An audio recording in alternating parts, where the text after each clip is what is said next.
What is a RESTful API? A RESTful API, or Representational State Transfer API, is an architectural style for designing networked applications. It defines a set of constraints and principles for how web services communicate with each other over the Internet, primarily using the Hypertext Transfer Protocol, HTTP.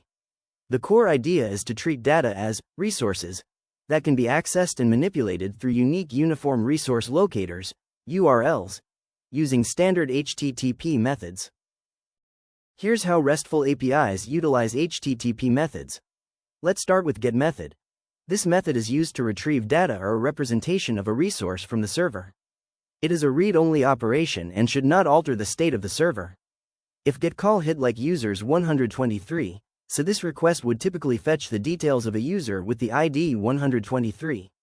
Next, on the POST method, this method is used to create a new resource on the server.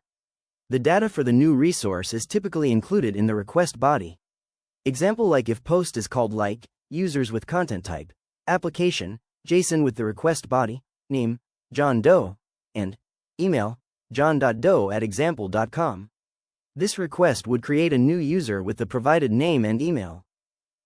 PUT method. This method is used to update an existing resource or create a new resource if it doesn't already exist at the specified URL. It is typically used for complete replacement of a resource. Example if PUT called with users and user id 123 with content type as application, JSON and with body value as shown. This request would update the user with ID 123, replacing their name and email with the new values. And delete method. This method is used to remove a specific resource from the server. For example if called like delete with users and user id 123. Then this request would delete the user with the ID 123. In essence, RESTful APIs leverage these standard HTTP methods to provide a clear and consistent way to perform the fundamental CRUD, create, read, update, delete, operations on resources, enabling seamless interaction between different systems. Please like, subscribe and share for more content.